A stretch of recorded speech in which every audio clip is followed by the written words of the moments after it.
to be young and to have your entire life ahead of you. That must have been how Robert Walter Scott felt in December of 1881. Robert was writing to his brothers and sisters, asking that they arrive a few days early for the family Christmas celebration. He planned to leave home for an extended period in the new year, and he wanted his family around him before he departed.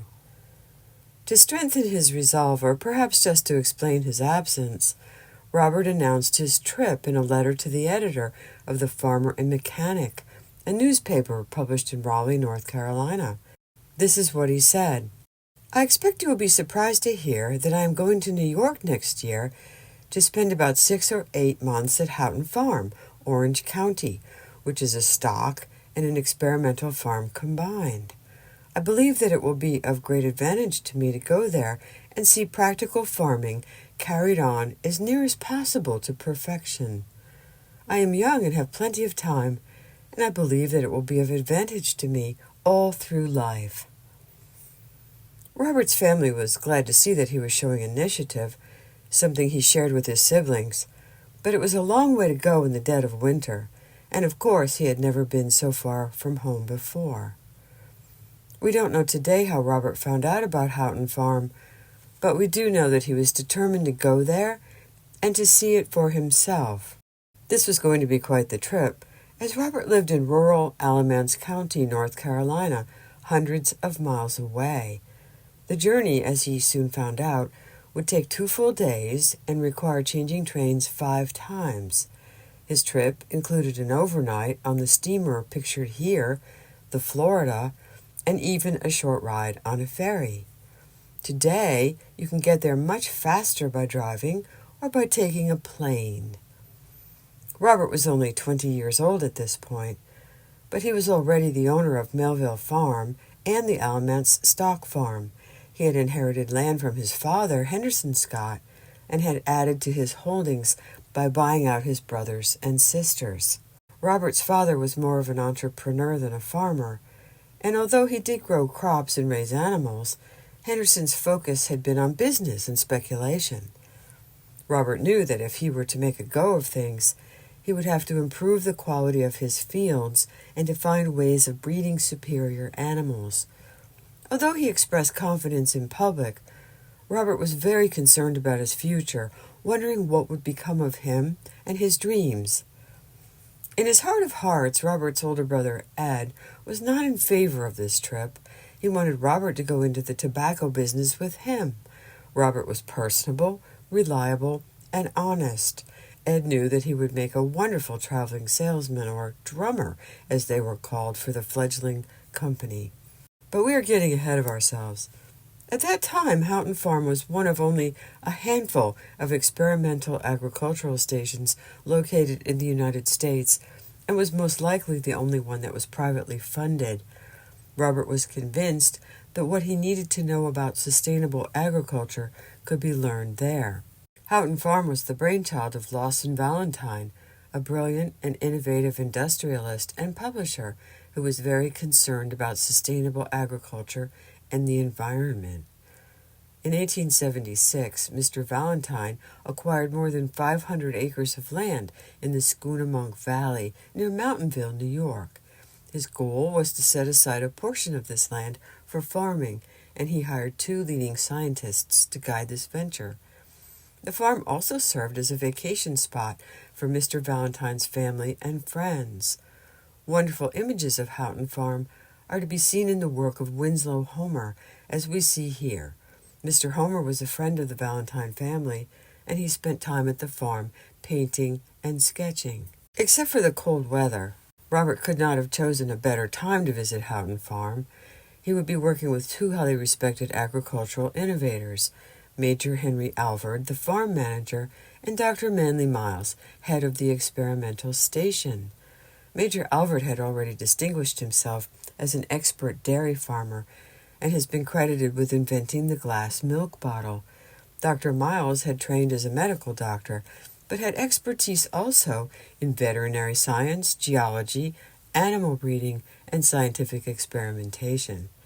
Dr. Miles collected detailed information and published his findings in the form of reports in scientific journals. Robert had corresponded with Major Alvord, offering to work in exchange for room and board, doing whatever task was needed. In return, both Major Alvord and Dr. Miles agreed to spend time with Robert and to teach him what he desired to know. As Robert was planning his trip north, he did have something else on his mind. He had found the woman he hoped to marry and was worried about being away from her for such a long time. Lizzie Hughes, his intended, came from Cedar Grove, a few miles east of Robert's home. They met when Robert was attending a school run by Lizzie's father. The two families were well acquainted with each other, and Robert and Lizzie had known each other since they were children. Robert was concerned that Lizzie might meet someone else during his absence. She was a bright, conscientious young woman, and Robert knew she would make a wonderful wife. Most of Robert's family and friends were in favor of his journey, but there were those who thought it folly to travel so far away, especially in winter. His brother Sam, a merchant, was of the opinion that if Robert wanted to milk cows, he could do so more easily at home. As the day for Robert's departure neared, it was decided that Brother Ed would accompany him as far as Raleigh, where they would stay overnight with relatives. Early the next morning, Robert said goodbye to his brother and boarded a train headed north to Gaston, while Ed took the next train home. As the train pulled out of the station, Robert felt excitement mixed with fear. He so wanted the trip to work out, for it to be a success. He also felt alone for the first time in his life. As it turned out, Robert enjoyed his time at Houghton Farm. Major Alvord and his wife gave him a warm welcome and had arranged a pleasant boarding house for his stay. Robert took one day to familiarize himself with the workings of the farm, but the next day he got up early, ready to prove his worth.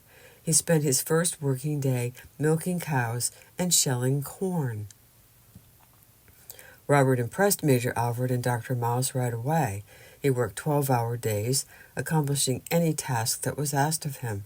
The Alvards were very hospitable, and Robert was invited to a number of social events for young people.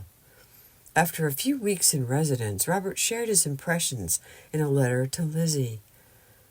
February 10th, 1882. I wish you could be here and see how nice and neat everything is done. I'm afraid I'm going to be hard to please when I get back to North Carolina. There are some cows here that cost $1,400. I know you won't believe this. I wish you could see the nice golden butter that is made here. I think I have seen enough already to pay me for coming here. In early March, Mr. Valentine invited 500 young farmer boys for a day at Houghton Farm. Robert was asked to help organize the event and to escort groups around the experimental farm. A dinner was provided for the visitors, and Robert was asked to say a few words during the after-dinner speeches. As we see from this newspaper article, Robert encouraged the young people to study, conduct research, and to read agricultural journals. Later that spring, Dr. Miles invited Robert to accompany him on a trip to Goshen, New York, where they met with a group of dairy farmers. Robert was again pressed to say a few words to the group, and despite his bashfulness, gave a good account of himself. It was at about this time that Robert decided he would buy only Jersey cows for the high butterfat content of their milk. Although very frugal about his own expenses, he could see the value of acquiring the best breeding stock despite their high price. Under Dr. Miles's guidance, he was encouraged to keep careful records of both his successes and failures. Robert found himself both pleased and embarrassed at the attention he received, both in Mountainville and back home in Alamance County. He was, however, gratified that a subject so dear to his own heart, that of sustainable agriculture, was of interest to his friends and community. Robert must have run out of stationery because at some point during his stay, he started using Houghton Farm writing paper for his letters home. Robert was pleased by the attention, but complained to Lizzie that he was spending way too much on postage. In late April, Robert's cousin Betty wrote him a letter in which she teased that if she were in his mother's place, she would dread for him to come home. There would be such crowds flocking to see him. In May of 1882, a more confident Robert wrote a letter to the Alamance Gleaner describing his experience at Houghton Farm. He planned to wrap up his visit there soon and then take a few weeks to travel before returning home to Alamance County. His tone reflected his sense of accomplishment. He advised farmers to keep careful records, improve their soil, and focus on which of their farm products generated the most income. His praise of the Jersey cow is portentous. When he got back home, Robert started his own herd and soon would be making fine butter that was sought after and profitable. Robert and Lizzie married in January of 1883 and went on to have a large family. In 1888, Robert joined the Farmers' Alliance and embarked on a career in public service in the North Carolina Assembly. Over the years, Robert stayed in touch with Dr. Alvord and sought his advice on farming matters. In honor of their friendship, Robert named one of his sons Henry Alvord Scott. Many of Robert and Lizzie's children, including Henry, became dairy farmers, while others forged their own paths. Robert was an early advocate of farm demonstration work, a precursor to the modern agricultural extension service. Two of Robert's daughters did demonstration work until they married and started families of their own. Robert spent the rest of his life encouraging the farmers of North Carolina to improve their land and to make their farms profitable. He supported the formation of the North Carolina Agricultural and Mechanical College, now known as North Carolina State University. In his honor, one of the buildings at NC State is named for him. We hope that you have enjoyed the story of Robert Walter Scott and his visit to Houghton Farm. It was a wonderful experience for him, and his journey turned out to be foundational for his life and the lives of his many descendants.